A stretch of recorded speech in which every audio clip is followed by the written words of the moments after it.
Des personnes m'ont contacté et m'ont posé des questions par rapport à l'affirmation du prophète Kakou Philippe dans son livre lorsqu'il parle des enfants de Dieu et des enfants du diable.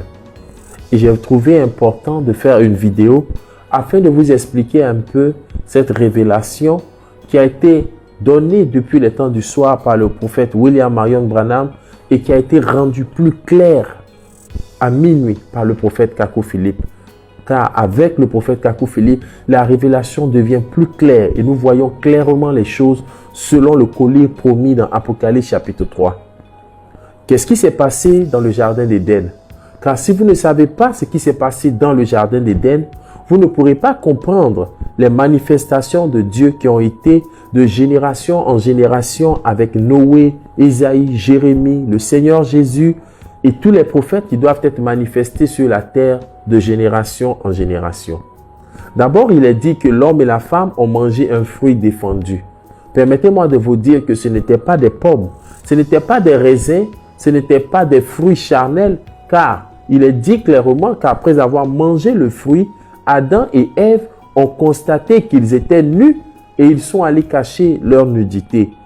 Si c'était des pommes, si c'était des fruits charnels, alors montrez-moi sur la terre un fruit qui peut donner à l'homme de prendre conscience de sa nudité. Quels fruits pourrons-nous distribuer à ces petites filles en caleçon, en mini-jupe, qui se promènent ça et là sur cette terre et dans les rues de nos villes et pays, afin qu'elles puissent prendre conscience après avoir mangé ces fruits-là et aller bien se vêtir. Car lorsque Adam et Ève ont mangé le fruit, la Bible est claire. Après avoir mangé le fruit, ils se sont rendus compte qu'ils étaient nus et ils sont allés cacher leur nudité. Donc le fruit défendu a fait prendre conscience à Adam et Ève qu'ils étaient nus. Ne soyez pas choqués par ce que je suis en train de vous enseigner dans cette vidéo, mais prenez le temps de vérifier chaque mot, chaque phrase avec la Bible et vous comprendrez que ce que je suis en train de dire est effectivement la vérité. Le serpent du commencement, le serpent dans le jardin d'Éden, était un être qui ne rampait pas au départ, car il est dit qu'après le péché originel, Dieu a dit au serpent, puisque tu as fait cela, alors tu marcheras sur ton ventre et tu mangeras la poussière de la terre. Donc au départ, avant cette malédiction, le serpent ne rampait pas, mais il se tenait debout. Et le serpent avait la capacité de parler, car de tous les animaux qui étaient dans le jardin d'Éden, seul le serpent a pu communiquer avec Ève, selon ce qui est écrit dans le livre de Genèse. Nulle part il est dit que le chien a communiqué avec l'homme, ni le lion, ni un autre animal, mais il est dit là dans Genèse chapitre 3 que le serpent dit à la femme, Dieu a-t-il réellement dit? Donc il avait la capacité de parler comme l'homme. 2, il avait la capacité de se tenir debout comme l'homme. Et 3, il est dit que c'est lui qui a conduit la femme à manger le fruit défendu. Maintenant, rentrons dans les mystères, rentrons dans la profondeur et nous allons comprendre quelque chose. Car c'est lorsque Dieu descend maintenant vers Adam et Ève que les choses commencent à être de plus en plus claires. Remarquez une chose, Dieu s'adresse à la femme et la femme dit, le serpent m'a séduite. Premier point, il y a eu une séduction. Le serpent a séduit la femme. Deuxième point, regardez ce que Dieu dit à la femme là. Il dit, j'augmenterai tes souffrances et ta grossesse. Alors, ça veut dire que en cet instant précis, Dieu est en train de parler sur la grossesse de Ève. Mais comment Dieu parlera-t-il d'une grossesse si en ce moment-là, il n'y avait pas de grossesse? Alors le fruit défendu était en rapport avec la grossesse de Ève. Le fruit défendu était en rapport avec la séduction. Le fruit défendu était en rapport avec le sexe. Vous voyez? Continuez encore dans l'explication. Remarquez encore, Dieu continue en disant au serpent, je mettrai inimitié entre toi et la femme, entre ta semence et la semence de la femme. Et dans le sens spirituel, lorsqu'on parle de semence, il s'agit de ta postérité, de tes enfants, de tes descendants. Donc Dieu dit, Je mettrai inimitié, je mettrai la guerre, je mettrai la bataille spirituelle entre la postérité du serpent et la postérité de la femme. Ça veut dire que le serpent a eu une postérité. Remarquez bien tous ces indices que Dieu a placés dans la parole afin que le messager puisse venir apporter la lumière sur tous ces indices divins de la révélation prophétique. Donc, le serpent ne rampait pas, mais il se tenait debout. Le serpent parlait, le serpent a séduit Ève, le serpent a une descendance. Dieu a parlé sur la grossesse que Ève portait en ce moment-là. Et là, il s'agit d'une division entre les semences. Alors, le serpent a une semence. Le serpent a une descendance. Donc, avant que sa forme ne soit changée, avant qu'il ne soit maudit et qu'il puisse commencer à ramper, ce serpent qui se tenait debout dans le jardin d'Éden, qui parlait comme l'homme, qui était debout comme l'homme, qui avait séduit Ève, a eu une descendance. Et cette descendance-là était en rapport avec la grossesse de Ève. C'est pourquoi Dieu a dit à la femme, j'augmenterai tes souffrances et ta grossesse. Souvent, lorsque je prêche le message, je dis aux gens, vous êtes d'accord que le Seigneur Jésus est sans péché? Donc, étant sans péché, le Seigneur ne peut ni injurier, le Seigneur ne peut ni calomnier, le Seigneur est pur, saint, et tout ce qui sort de sa bouche est la vérité puisqu'il est lui-même l'authentification et la manifestation de la vérité. Mais regardez là, ce que le Seigneur Jésus-Christ dit dans Matthieu chapitre 23. Il dit quoi? Serpent, race de vipère. Question, était-ce une injure lorsque le Seigneur dit serpent, race de vipère? Jean-Baptiste, en tant que prophète, parce qu'il est dit dans Amos chapitre 3, le verset 7, que les secrets de Dieu sont révélés aux prophètes. Pourquoi Jean-Baptiste les identifie là, dans ce passage? Il dit quoi? Race de vipère. Pourquoi le Seigneur dit serpent, race de vipère? C'est en réalité parce que le serpent du commencement qui a été maudit a eu sa semence sur la terre. Car lorsque Dieu dit, je mettrai inimitié entre la semence de la femme et la semence du serpent, j'espère que vous avez assez de maturité spirituelle pour savoir que Dieu n'est pas en train de parler des serpents qui sont en train de ramper dans nos brousses africaines. Mais il s'agit en réalité d'une postérité qui a une forme humaine, mais qui n'est pas de la semence de Dieu. Alors, qu'est-ce qui donc s'est passé ce jour-là dans le jardin d'Éden? Lisons ensemble un passage qui va nous éclairer dans Proverbes chapitre 30, le verset 20. Voici ce qu'il est dit. Tel est le chemin de la femme adultère. Elle mange et s'essuie la bouche et dit, je n'ai point commis d'iniquité. Vous voyez, il est dit, tel est le chemin de la femme adultère. Or, vous savez qu'une femme adultère est une femme qui a des rapports sexuels avec quelqu'un qui n'est pas son mari. Et il est dit, elle mange, s'essuie la bouche. Donc là, Dieu a typifié les rapports sexuels par manger. Et il est dit que dans le jardin d'Éden, Adam et Ève ont mangé du fruit défendu. Ève a d'abord mangé avec le serpent et ensuite elle a mangé avec Adam. Alors, c'était en réalité des rapports sexuels qui ont eu lieu. Et la science est claire et la science explique qu'une femme là-bas en Norvège avait trompé son mari avec un noir. Et elle avait eu des rapports sexuels avec ce noir et après elle a eu des rapports sexuels avec son mari blanc. Et elle a accouché des jumeaux, l'un était métis, l'autre était blanc. Et lorsque des questions ont été posées à la femme, elle a avoué qu'elle avait eu 2 rapports sexuels. C'est ce qui s'est passé là dans le jardin d'Éden. Caïn et Abel étaient des jumeaux, mais de pères différents. C'est pourquoi là, dans ce passage du livre de la Genèse, il est dit que Ève est la mère de tous les vivants. Mais Adam n'est pas le père de tous les vivants. C'est Ève qui est la mère des enfants du serpent comme des enfants de Adam. Caïn n'était pas le fils de Adam. Abel était le fils de Adam, car la semence se transmet aussi par l'identité paternelle. Et vous remarquerez que Abel était différent de Caïn. Qui a donc appris à Caïn comment tuer l'homme? Qui a donc appris à Caïn comment avoir beaucoup de femmes? Car dans Genèse chapitre 4, Caïn était le père de la polygamie. Qui a donc appris à Caïn là comment parler mal à Dieu? Quand Dieu s'approche de lui, il dit, suis-je le gardien de mon frère? Qui a donc montré à Caïn ces choses mauvaises? Personne, parce que c'était déjà dans ses gènes en tant que le fils du serpent. Vous comprenez?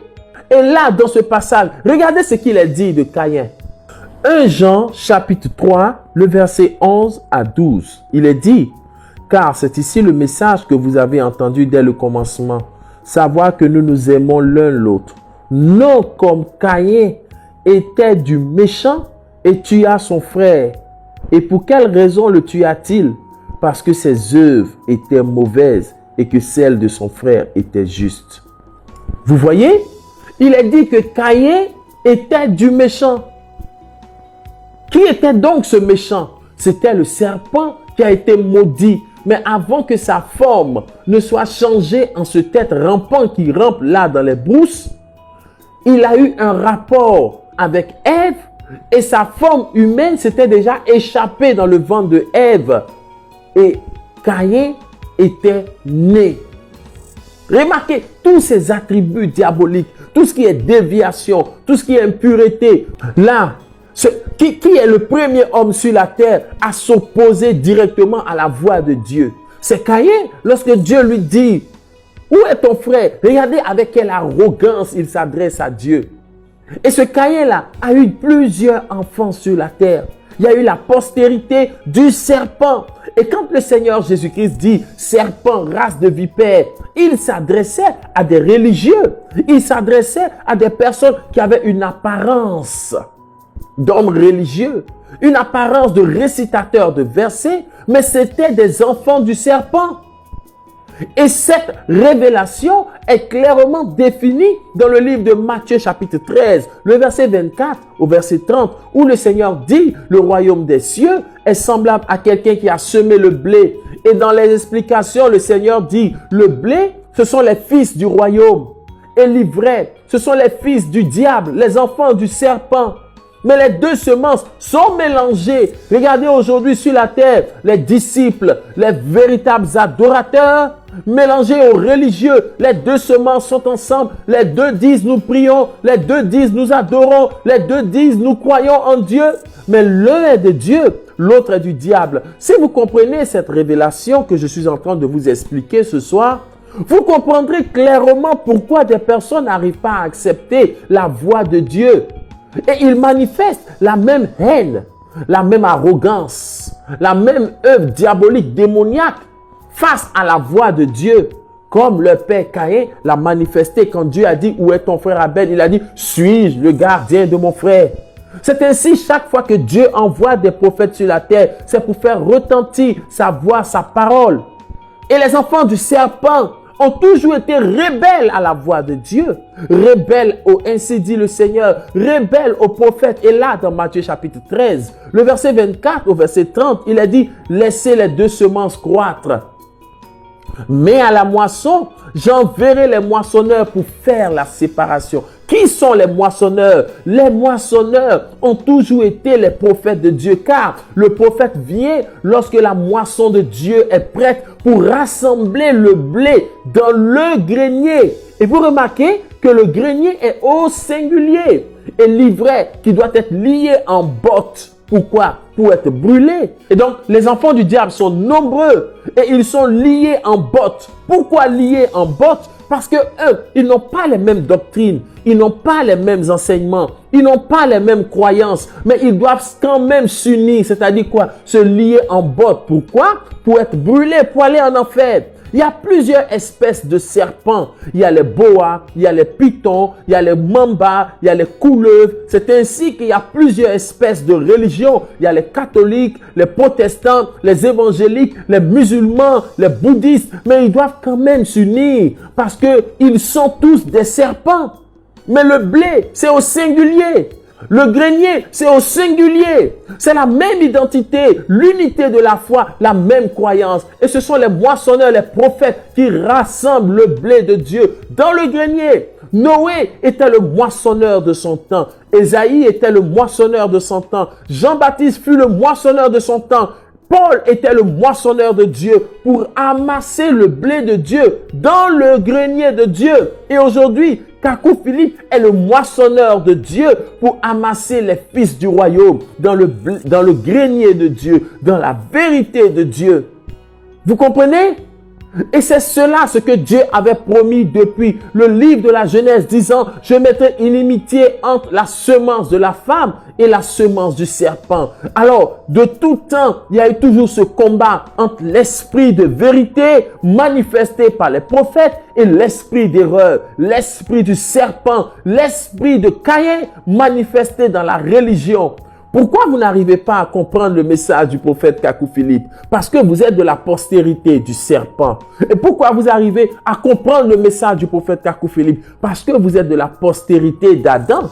Deux semences, deux identités, deux postérités. L'une est de Dieu, l'autre est du diable. Mais pour celle qui est de Dieu, il est dit, mes brebis entendent ma voix et me suivent. Donc la différence ne se manifeste pas par le nombre de prières, de jeûnes ou la maîtrise de la Bible, du Coran, de la Torah, mais la différence, c'est la capacité d'entendre la voix de Dieu. Or, la voix de Dieu, c'est lorsqu'il y a un prophète que Dieu fait entendre sa voix, fait retentir les tonnerres spirituels sur la terre. Vous comprenez?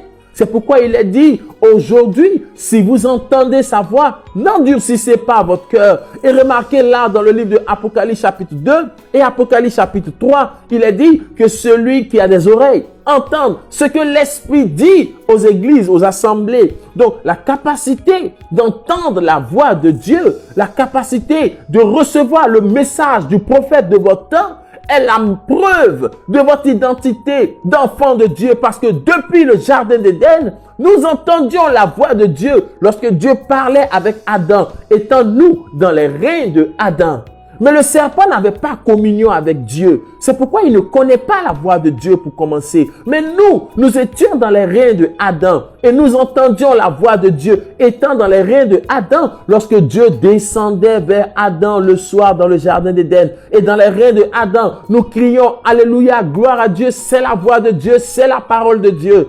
Quand nous avons été chassés du jardin d'Éden, étant dans les reins de Adam, nos âmes ont soupiré, retourné en Éden. C'est pourquoi chaque fois que Dieu envoie un prophète sur la terre, c'est pour le retour en Éden des élus de Dieu. Et alors, cette voix que nous entendions là depuis le commencement dans le jardin d'Éden, lorsqu'elle est manifestée en notre temps au travers du prophète de notre génération, nous reconnaissons la voix de Dieu que nous entendions dans le jardin d'Éden. Cette voix venait pour dire à l'humanité, ne fais pas ceci, ne fais pas cela, mais marche ainsi selon la voix et le commandement de Dieu. Que le Seigneur vous bénisse.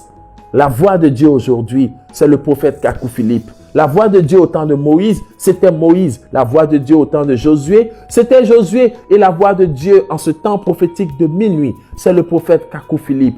Que les élus crient Amen et que les serpents continuent leur sifflement. Que Dieu vous bénisse.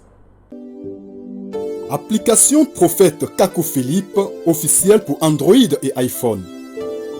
Des photos et vidéos, des chants et prédications, tout le message du prophète Kakou Philippe dans une seule application gratuite. Tu aimes Dieu, tu es à la recherche du salut, quelle que soit ton appartenance religieuse, l'application prophète Kakou Philippe officielle est pour toi.